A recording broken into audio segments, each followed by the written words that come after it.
avoir de nouvelles idées et créer des concepts par rapport à ces idées. Parfois, on voudrait résoudre des problèmes dans nos journées, mais ça peut peut-être être dans la productivité que l'on a et on pense qu'on perd beaucoup de temps en répétant ce que l'on fait. Parfois, c'est, je sais pas, peut-être que tu es freelance ou bien dans ta société actuelle, tu trouves que tu es mal organisé ou bien que tu pourrais mieux organiser tes journées pour délivrer davantage, faire plus en moins de temps. Et cela, c'est simplement, ça demande une organisation différente. Ça demande de thinking out of the box. Donc, on appelle cela thinking outside of the square. Ça veut dire penser en dehors de la boîte, voir finalement la réalisation de ces journées de manière différente. Par exemple, tu pourrais travailler avec des sprints, des pomodoro, tu pourrais couper chaque étape que tu réalises dans tes tâches en petites étapes de 25 minutes, une demi-heure, 45 minutes ou bien 90 minutes.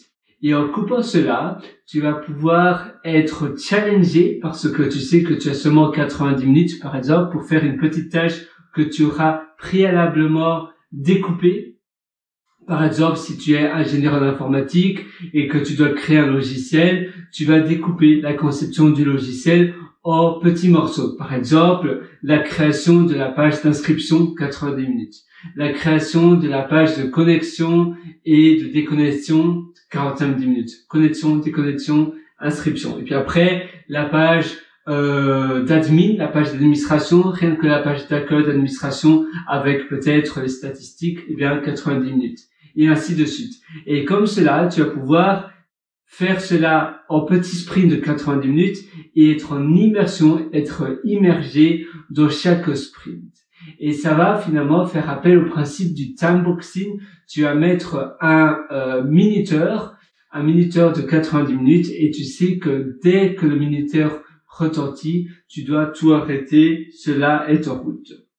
À nouveau, tu vois, si je suis mal assis, si je trouve que finalement mon siège est pas bien, ou bien l'endroit où je suis ne me permet pas de donner le plein de mon potentiel, peut-être que l'achat d'un meilleur siège, tu sais, ça peut être un meilleur siège de bureau, peut-être que tu auras besoin d'un meilleur bureau, un bureau peut-être qui est devant la fenêtre, ou bien peut-être que tu as besoin d'un standing desk, donc d'un bureau où tu peux travailler debout, ou autre chose. Il y a plein de manières d'améliorer aussi la manière dont on travaille et l'environnement. Moins de choses, être plus minimaliste, ça te permet aussi de te concentrer sur l'essentiel. Au plus tu as de choses dans une pièce, au plus ça va te prendre l'esprit. Même si tu n'as pas l'impression, ton inconscient sera troublé. Au plus tu as du fouillis, au plus c'est dur. Si tu travailles sur un bureau avec plein de choses, eh bien, tu auras de la poussière,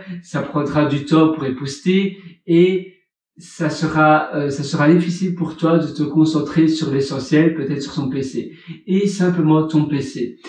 Tu dois simplement avoir ton PC et rien d'autre. La même chose, l'organisation de ton PC ou de ton téléphone doit aussi être minimaliste. Utilise et garde seulement les applications que tu utilises très souvent et supprime tout le reste. Sur ton bureau de ton ordinateur, et bien à nouveau, supprime tous les fouillis, tous les fichiers qui ne servent à rien parce qu'on garde, on encaisse énormément de choses et finalement on ne fait jamais le tri. Et ça aussi, ça encombre, ça prend plus de temps qu'on fait une recherche sur son ordinateur et ça prend aussi plus de temps qu'on a besoin de libérer de la place en mémoire, de la place de stockage de notre ordinateur.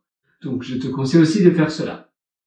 Tu vois, il y a finalement plein de méthodologies pour gagner du temps, pour finalement libérer du temps dans nos journées, mais aussi des méthodologies pour résoudre des problèmes au quotidien. J'ai mal à la tête très souvent quand je vais au lit, et bien peut-être que c'est à cause du fouillis dans ma chambre, ou bien je devrais changer de position où je dors. Peut-être que c'est mon lit ou mon matelas qui n'est pas bien. Toujours essayer de penser solution.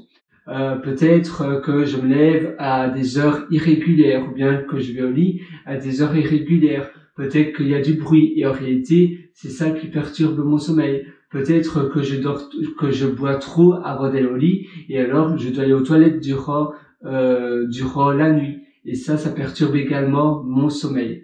Donc, en recherchant toujours des solutions, tu vas pouvoir améliorer tes journées et pouvoir être beaucoup plus productif. Toujours penser solution.